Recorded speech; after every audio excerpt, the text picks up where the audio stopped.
तस्वीरें 28 जुलाई की हैं और मौका है तुर्की के राष्ट्रपति रेसेप तैयप एर्दोगन और इराकी पीएम अली अल जैदी के बीच मुलाकात का। लेकिन इस दौरान जो हुआ उसकी चर्चा पूरी दुनिया में बीते 2 दिनों से लगातार हो रही है। इस घटना ने कई चीजों की तरफ इशारा किया, एक एक करके आपको हम सारी जानकारी देंगे।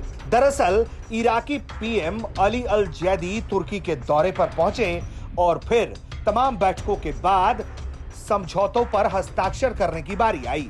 इस दौरान जब प्रेजेंटर ने 3 समझौतों के बाद यह घोषणा कर दी कि समझौतों पर काम पूरा हो गया, तो एर्दोगन हैरान रह गए। इराकी पीएम भी भौचक्के रह गए। एर्दोगन ने तो सार्वजनिक रूप से पूछ लिया कि क्या कोई गलतफहमी हो गई है, क्योंकि 5 समझौते होने चाहिए थे। सुनिए उन्होंने क्या कुछ कहा। Anlaşmaların teati töreni sona ermiştir. Arz ederim.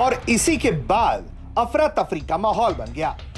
बताया जा रहा है कि इस दौरान वो हुआ जो आज तक कभी पहले देखा नहीं गया। दरअसल ओडा टीवी के मुताबिक जो बातचीत हुई उसका वीडियो जो सामने है, उसके मुताबिक जब एर्दोगन ने यह मामला उठाया तो अल जैदी ने अपने मंत्री से कहा, आप डेवलपमेंट रोड एग्रीमेंट पर साइन क्यों नहीं करते? मिनिस्टर पीछे से कहते हैं जो तस्वीरों में दिखते नहीं है कि मैं आपको व्हाट्सएप पर लिख चुका हूं। अल जैदी ने कहा कि आओ और साइन करो।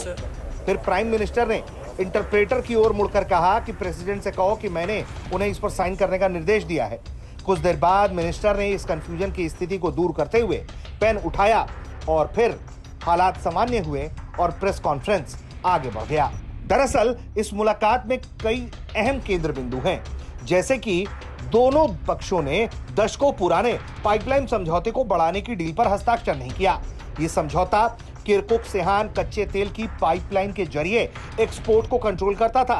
आधिकारिक तौर पर इसकी समय सीमा 27 जुलाई को ही खत्म हो गई। हस्ताक्षर समारोह के बाद बोलते हुए बताया गया कि जिसमें पाइपलाइन को 1 और साल चालू रखने की समझौते की उम्मीद थी, एर्दोगन ने कहा कि 1 दिन पहले ही ये खत्म हो गया है और तुर्की जल्द से जल्द एक व्यापक ऊर्जा सहयोग समझौते पर हस्ताक्षर करेगा।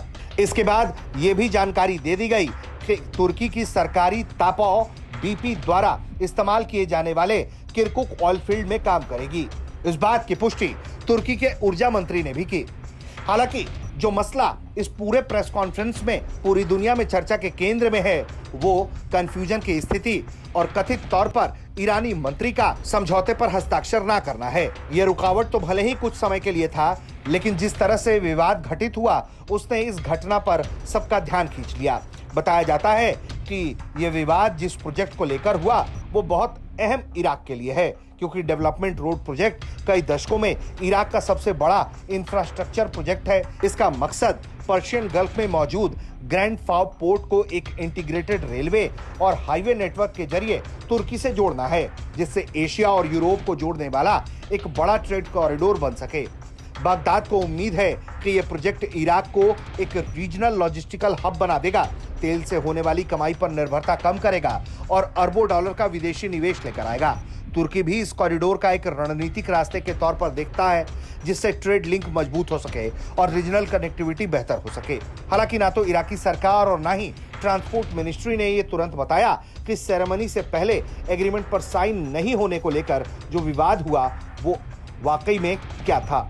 हालांकि इराकी मीडिया का इशारा है कि यह अंदरूनी राजनीतिक मतभेदों के कारण हुआ। इराकी न्यूज की रिपोर्ट के मुताबिक अल हसनी इराक समर्थित बद्र ऑर्गेनाइजेशन से जुड़े हैं, जिसके लीडर हादी अल आमिरी हैं।